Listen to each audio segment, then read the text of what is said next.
So let's get started with the next thing. So we're going to transition from what we know and what we've done before into this new topic. And one of the things I want to convince you of is that the picture is still the same, and while the calculations and formulas are not identical, they're all based on the same ideas. Although, as someone said, we're going to be relative to where we've been going. If you could say, so far we've been going forwards. Now we're going backwards. Okay.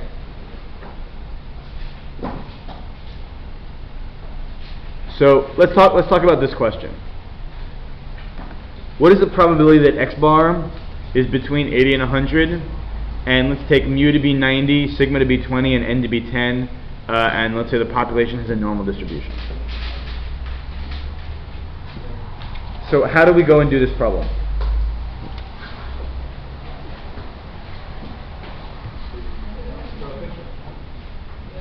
Okay. So before we draw the picture, what do we have to do or say? Right. Okay.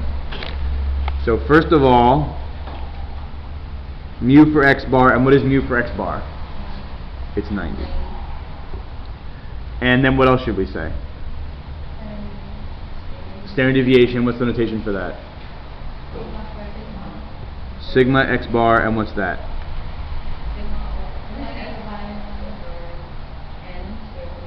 Right. So that's 20 over the square root of 10, and that works out to be, let me see.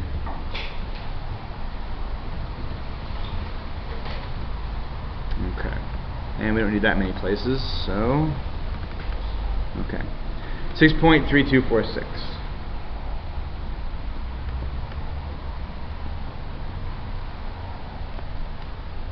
Now what?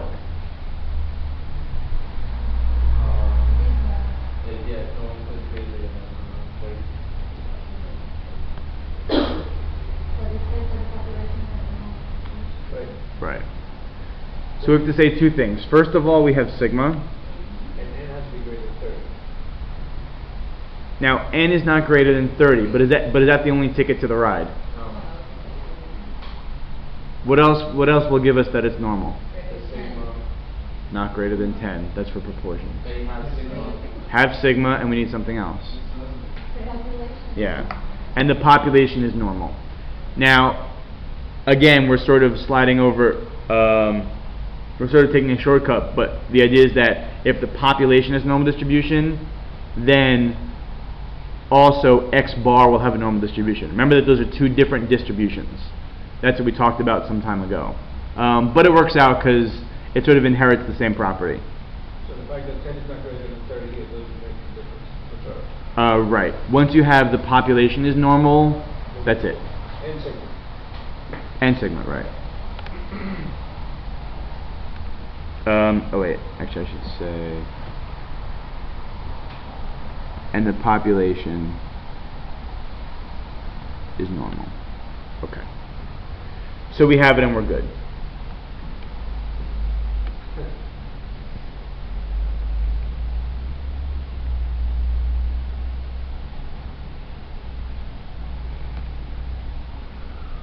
Okay, now what? Now we can draw the picture. Alright, so what does this picture look like? Got a bell curve, now what else?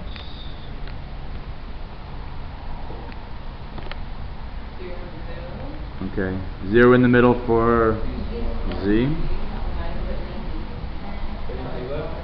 X bar, 90's in the middle, and then what else?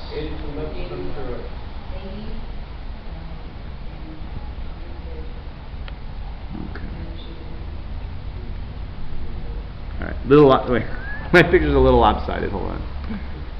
Alright. So I want to try to get this one right.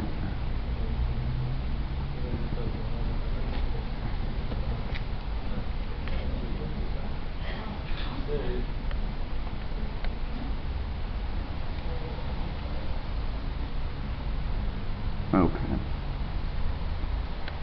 There we go. It's a little better. Okay. Thank you. And then shade in the middle. Okay. So now what? Right. Okay. So this is the picture. Now we find the z-score.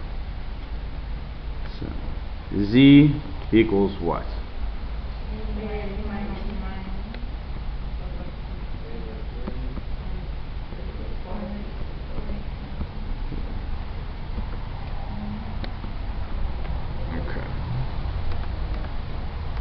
So this is negative 10 over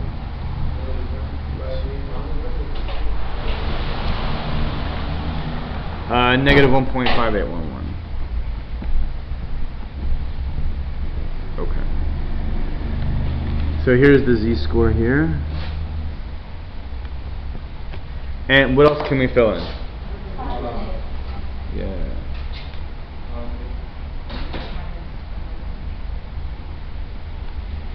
Okay, now what? Now we find the area. How do we find the area? Sorry? Norm S dist. Okay. So if we use Excel, we do norm S dist. Now norm S dist of what? Of which one? Negative one. Right, we should use the negative one because it's going to give us the area to the left. Okay. 0.0569, 0.0569.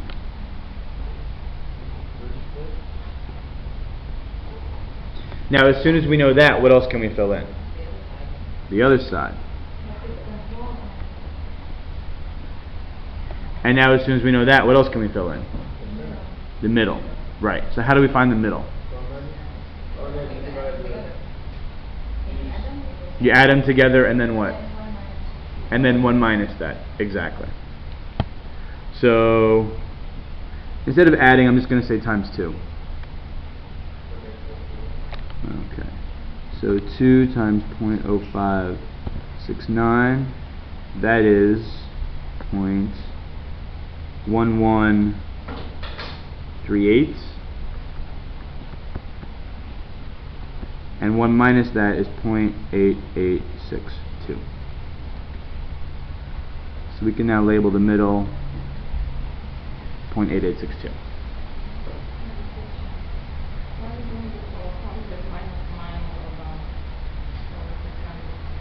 I'm sorry?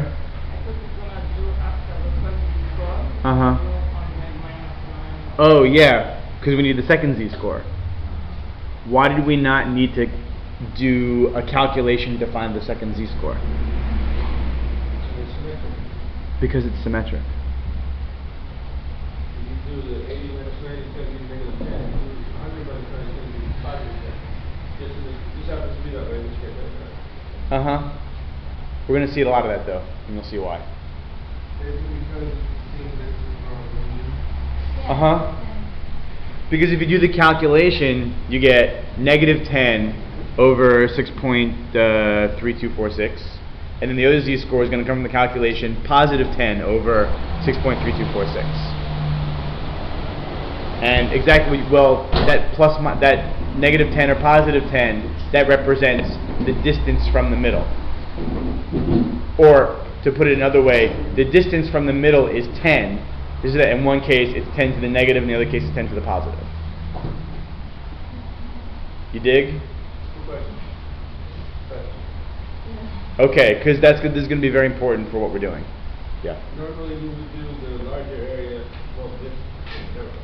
Okay. All right. So let's work this out. Oh, I'm sorry. So we're done. Right. There's the answer.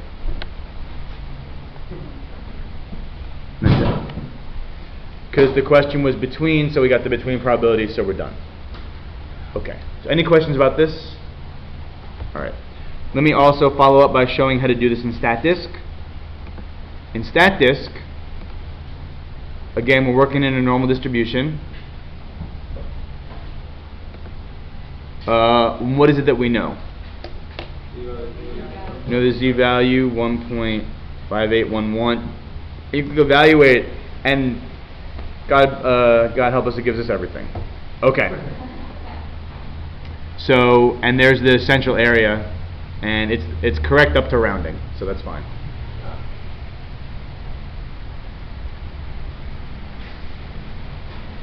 In this case, it's easier to do it with a set this than it is with a shell.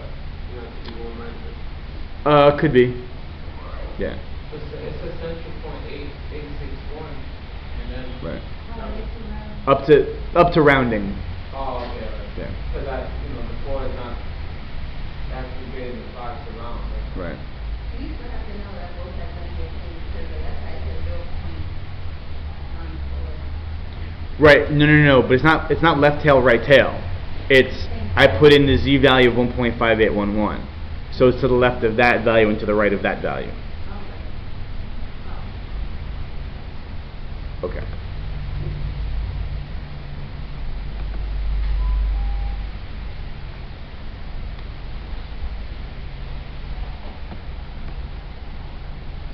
So, well, amazingly, the points you guys brought up, this is exactly what I wanted to talk about. So, why might we wind up with two equal-sized tails? This is exactly what we were talking about, what Damien said. Perhaps we're concerned with being not less or not more, but rather a certain amount away. So that's exactly it. So, for example, in the previous problem, how far away were we? 10 points, 10 whatever. Okay. So we can ask a question. What is the probability that x bar is no more than 10 away from the population mean mu? Could be 10 more, could be 10 less, but no more than that. And what's the answer to this question? 0.8862. This is the question we just answered. Just asked in different words.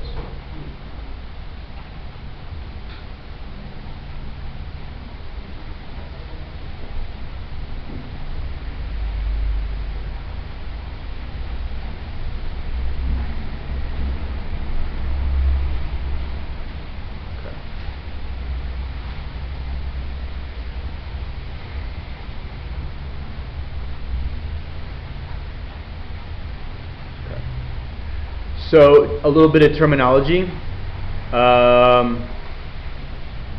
So mu was 90. Actually, come back to this in a minute. We're going to call those values on the side. We're going to call those the cutoff values.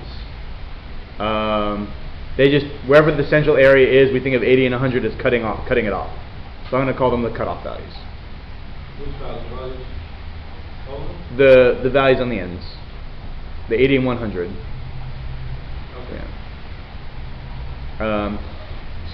And in addition, if I say what's the cutoff z-score, what would the cutoff z-score be? Right. 1.5 negative or positive. Okay.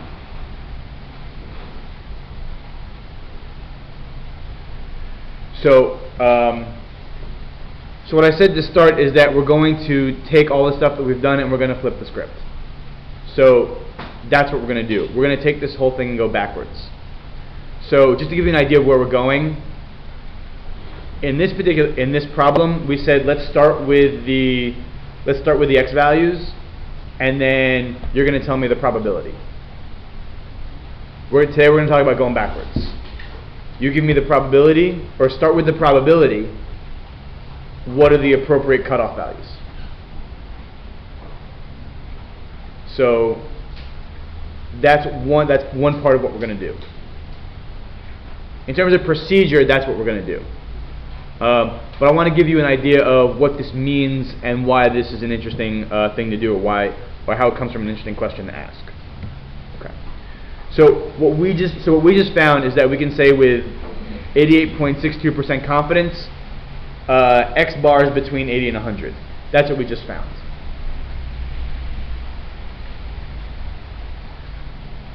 I'm going to take this inequality and I'm going to do some algebra on it. I'm going to shuffle it around and we're going to get a very interesting statement. Here it goes. Okay. So first of all, 80 less than x bar less than 100 is really two different statements, or two different inequalities. The first one, I'm also going to rewrite 80 as 90 minus 10 because that's where it came from. That's how I want us to think of it. 10 less than the mean, 10 bigger than the mean. So this is really two different statements. This is really 80 is less than x bar and x bar is less than 100. So let's break that up.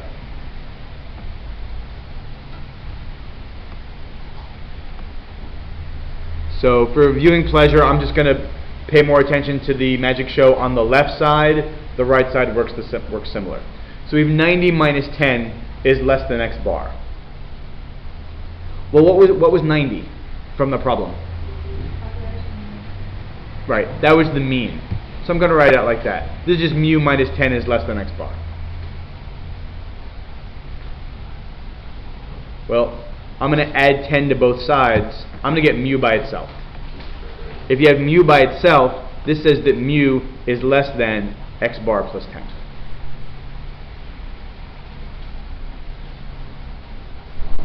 Now we can do the exact same thing on the other side. Put in the mu, move the 10 around, get mu by itself, and you get x bar minus 10 is less than mu. But now we can, in the same way that in the first step we broke up the inequality into two separate statements, we can take our two separate statements and mush them back together. And when you do that, what do you get?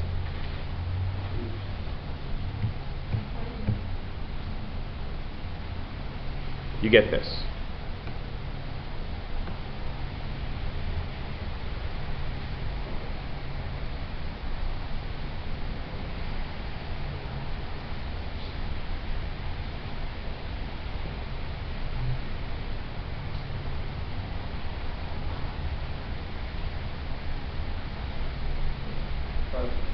And Yes. you get the negative and the positive because, the positive's on the right and the negative is on the left side.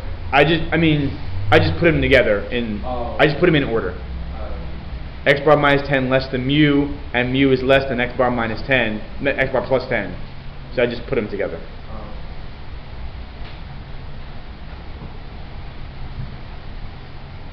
Okay. So now the question is, how do we interpret this?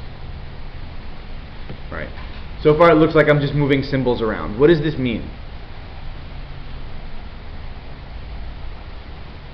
It's like what you did in the beginning, this is different. Probability is distributed different. Yeah? Okay. So let me remind you that this statement was true with 0.8862 confidence.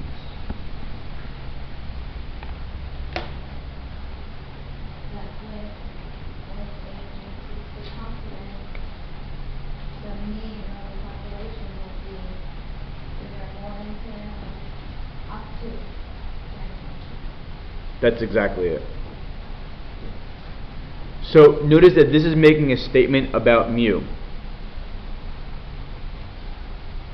But what's amazing and what I'm about to show you is that we can make this statement about mu without knowing mu, without having any information about mu.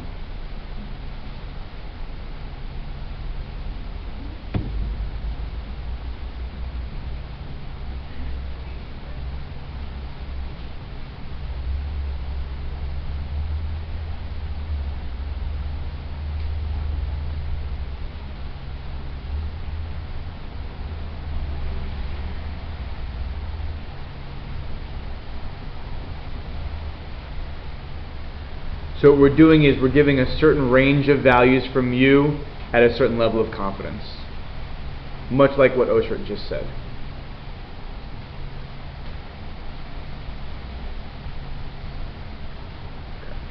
So let's work through a sample problem. Suppose you test drive 80 Hondas and they have an average gas mileage of 23 miles per gallon, and let's take sigma to be 4.5. What is the range of values centered around x bar, which is 95% likely to contain mu? How the heck do we draw? Let's see. So how do we set this up? Alright.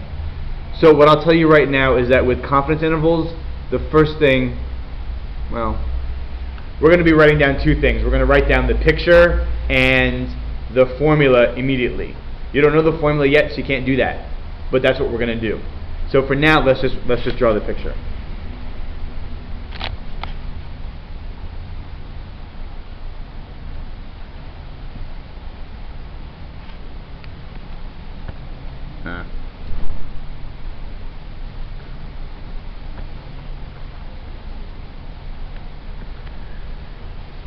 So what goes on this picture?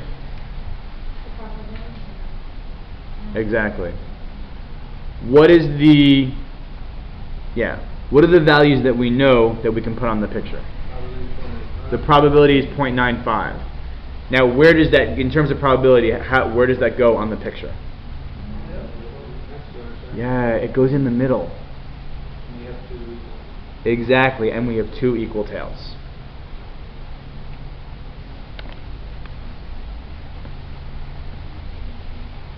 So the area in the middle is 0.95.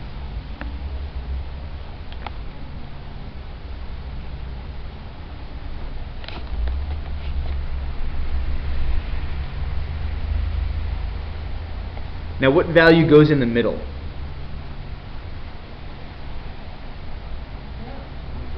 Okay, so for z, 0 would go in the middle, always. But what data value goes in the middle? We'll have to deal with the data value. Sorry? 80. No, what is 80? 80 is n. 80 doesn't go on the picture. 23.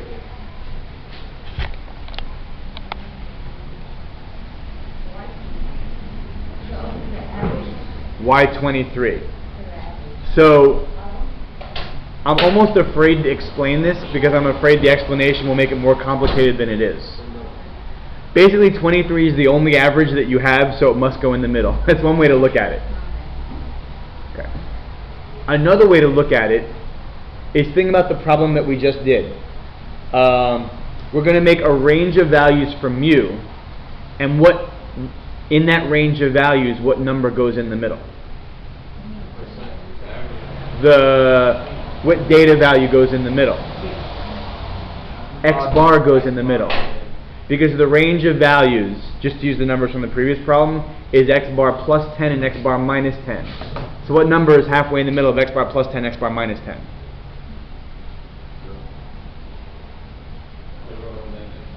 X bar is in the middle.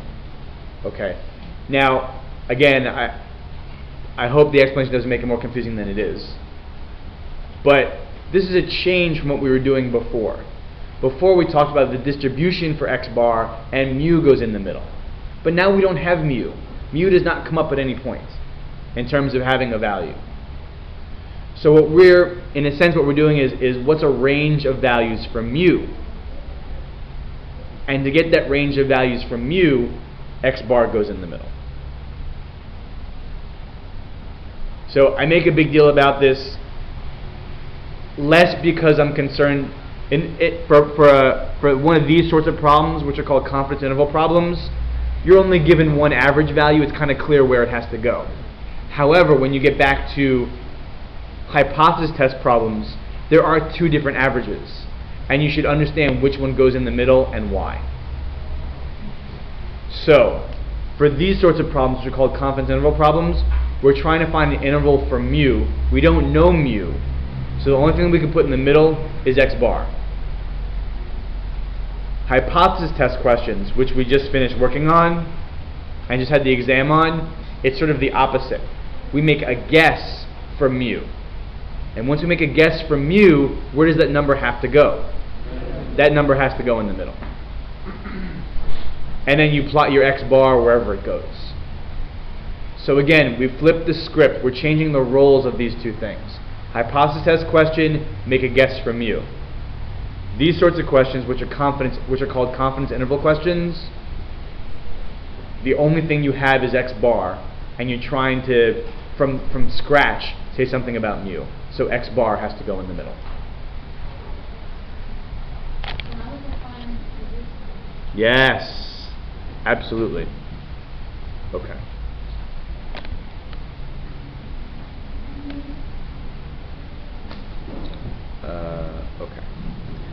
So the next, right, so let me actually keep it in order. Okay. So Z, okay. 23. So technically, these aren't X bar values, these are mu values. I'm not going to be too picky about that though. Okay. So as we find this range of values for mu, 23 goes in the middle. Now, so what sorts of calculations can we do? Well, once we know that there's 0.95 area in the middle, what can we then also say? There's 0.05 between the two tails. Exactly. Well, if there's 0.05 for two tails, there's 0.025 in each tail.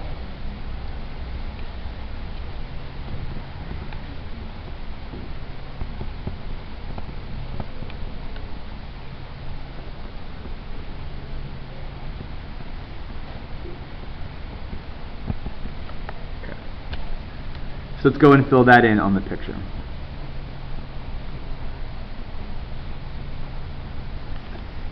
And now as soon as we know that, what can we do?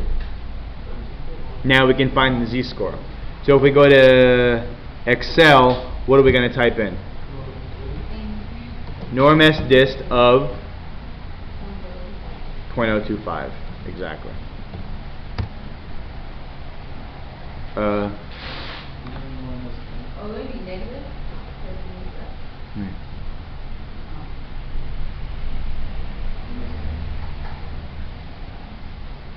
Wait. What the? I'm sorry, not norm S dist. That's the problem. Okay, right. Right. Okay. So this is the trick. Norm S dist takes a what and gives you a what? Yeah, norm S dist takes a z-score and gives you a probability value. What are we doing now? Right. Probability value give us a z-score. So what command is going to do that? Norm S in. And there you go. And notice that Excel is very friendly. It tells you what you should be putting in there. Norm S in wants a probability. What's our probability? 0.025. And it gives us, there you go, negative 1.96.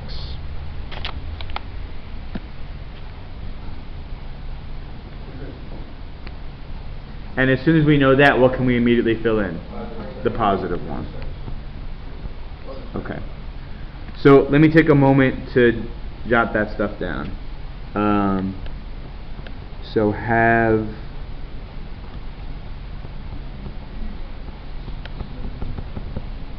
probability want z-score.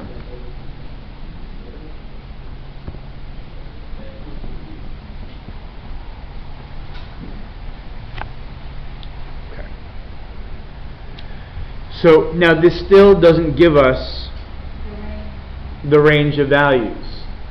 But now what are we doing? Now we have a z-score and we want a data value. How do we do that? No. 1.96 was equal to the data value minus 23 divided by 2.5 Yes. Remember we had this formula. So if you know the data value you want the z-score was x minus mu over the standard deviation. But remember we flipped that around. We also had a formula for if you know the z-score, find the data value. That's what we're going to do right now.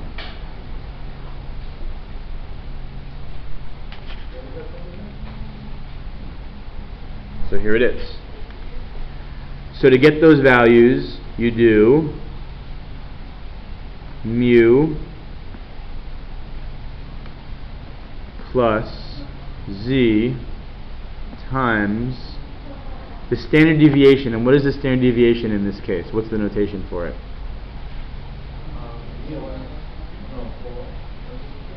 What's the notation for the standard deviation here? It's not sigma. No, sigma for X bar. Sigma for X bar, absolutely. There you go. Now, of course, we have to do this how many times? We have to do this twice. Because how many values are we looking for? We're looking for two values, the lower one and the upper one. Okay? So, for the lower, so what's mu? I'm sorry, that's not mu. Apologize, that's x bar. Sorry, for the sigma for x bar would be. Do we have to find that first? Yes, Alright. we do. Sorry? Yeah. Sigma over the square root of n, right? If you technically it should be mu, but if you want to put x bar, it's fine. Because technically we're using x bar to find a range of values of mu. But it's not important, I'm not going to worry about it. You can put mu or you can put x bar, I don't care. What was the right way to do it? Yeah, the root. In the same way that for these problems we're using x bar to find a range of values from mu. So this is, in a sense, is a distribution of where we think mu could be. So really these are mu values. Right. But again, not to be confused with hypothesis test problems, where we make a guess for mu, and then we try to say something about the distribution of x bar. Yeah. For these problems, yeah. What is that, whatever, x bar, like the little. What is what? X bar, on the formula, right next to x bar at the bottom, what is that? It's an arrow. Oh, it's an arrow. Yeah. Because I'm sorry, we're about to make two different calculations. Right. Because we need two different values, so we're going to have two different calculations. Okay. So, let's see. Okay, so first let's do the lower one. So for the lower one, it's 23, and then what's the z-score for the lower one? Negative 1.96. Right, so it's minus 1.96 type sigma x bar, which we should, let's go back and find that separately. 4.531. So it was, let's see, 4.5 over the square root of 80, and that gives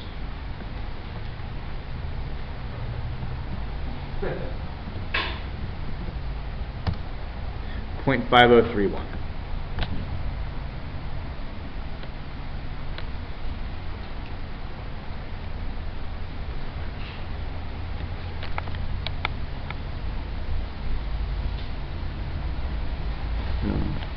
Actually, yeah, this is going to take up too much room. I need to reconfigure this.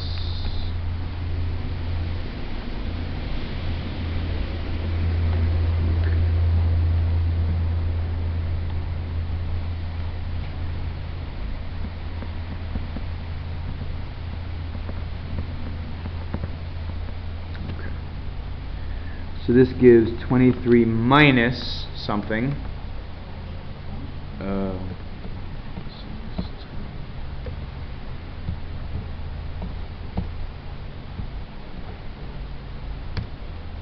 0.986.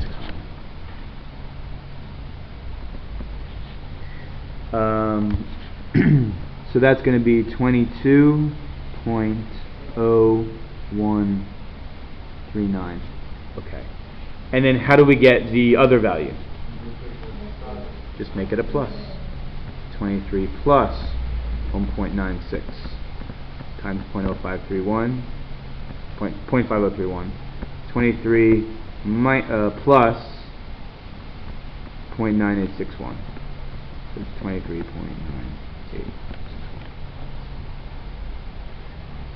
Okay. So first of all, we can now go back and fill these values in on the picture.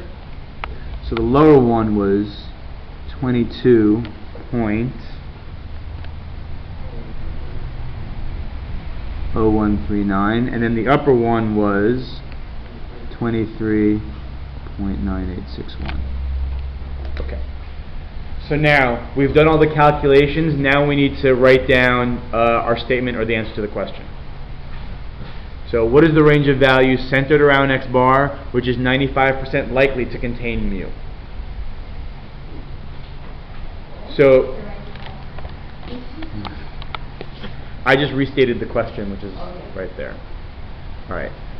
So you can say from 22.0139 up to 23.9861.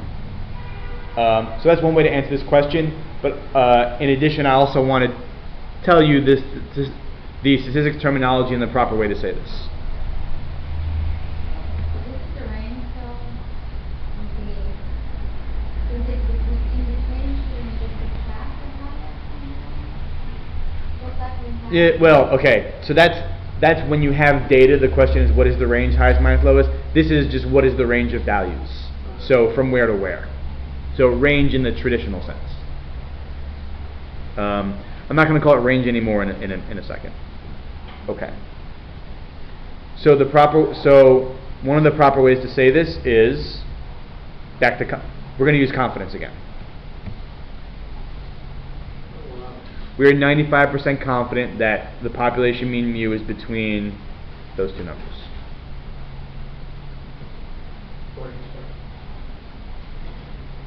Sorry? Or x bar? What's or x bar? The population sample, did you say it doesn't matter whether you use mean or x bar? No. I was okay. It does matter. Okay. I was trying to be liberal with how I'm going to grade, but again, remember this is a range. We're trying to make a statement about a range of values for mu. So technically, for example, if you go to the picture, we're trying to make a statement about mu values. So technically, you should be writing down that these are mu values. I know we're used to writing down x bar, but that's because we're talking about a distribution of x bar values. Now we are technically talking about a distribution of mu values. We don't know anything about mu. We're trying to say something about it. I have a question. So these values are precise, or it's just like a guess? Right. So the amazing thing is, all we started with was basically a sample, getting some data, and all of a sudden we can say something about mu. This may blow your mind, but we can actually do this. It's amazing. We didn't know anything about the population to start with, or the population mean, I should say. But you can actually go ahead and say something like this, and this is actually what people tend to do on their studies. Is they say, I don't know anything about the population, let's go find out. They take a sample, they get some data, and then you can say this. Now, of course, you're not saying that the population mean is definitely between these two numbers. What are you saying? We're 95% confident that it's between these two numbers. So, could the average gas mileage be 40 miles per gallon? Yeah. It could be, but is that likely? No. So that's the idea. So this is in a sense how statisticians get away with saying a lot of things. They just say I'm 95% confident. But yeah, with 95% confidence, that's absolutely true. So if a person will take, will do not only one sample, in this case it was 80 plus, but if they are continuing to experiment on the same one, will they get more or less the same, with 95% confidence, will they get more or less the same range? Or they should? I mean, is it likely?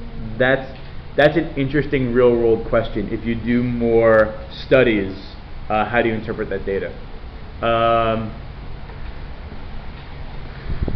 Let's see. They don't have any information about that. Right. So I'm gonna say that's more of a philosophical, and that's how do you philosophically interpret your results. So I'll leave that for the more philosophical and advanced stats classes.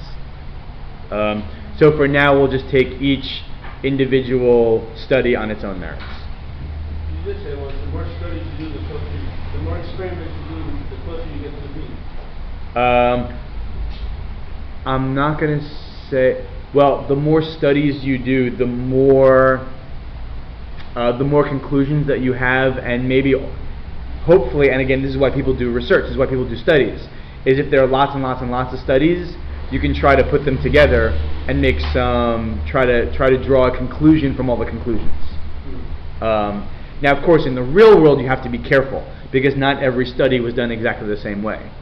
Is it better to do, for example, this was a study done with 80 cars.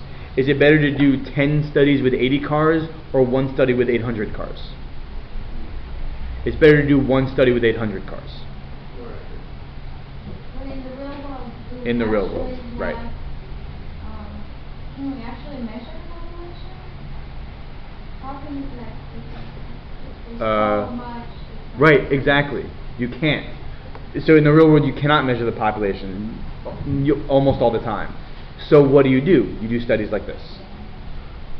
And so again, as I said before, the industry standard is what can you say with 95% confidence. So you're going to be doing a calculation like this quite a lot. Is what can we say with 95% confidence? 95% confidence, the average, what was this? This is about gas mileage. The average gas mileage is between 22.0139 and 23.9861. Okay. So, sorry?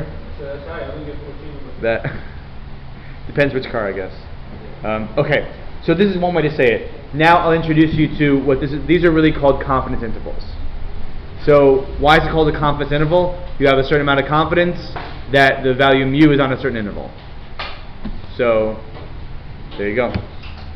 The 95% confidence interval for mu is those two numbers. The cutoff values would be. And the cutoff. It's exactly the same as the cutoff values. So let me just say that you can either write it like this or you can. So when writing an interval, you can either write it using inequality notation or parenthesis notation. And you still get full credit for it, right? Yes. Okay. Different. Again, just as before, there's different notations for saying the same thing. So that's it. So I've really given you three different ways to write down the answer to the question. This is just thing that's the p-value here and stuff like that. Right. So p-value has nothing to do with this, because p-value is what is the strength of your conclusion in a hypothesis test. We don't have that here. We don't have that here because why? Because we are told our confidence. Notice that in these questions, you're told your confidence. The question is, what can you say with 95% confidence? And then what you're being asked really is, what are the data values? So it simply has, but it's irrelevant to get the information that we need. Sorry? In a sense, we do have the p-values, but they're irrelevant in order to get the information that we need. Because if we don't have 5% 95% confidence, the significance 5%? Yeah. I mean, you could think of it that way. Nobody does. Okay. I will not. Okay. And the reason nobody does is because your final answer has nothing to do with that. Your final answer is what's the data value.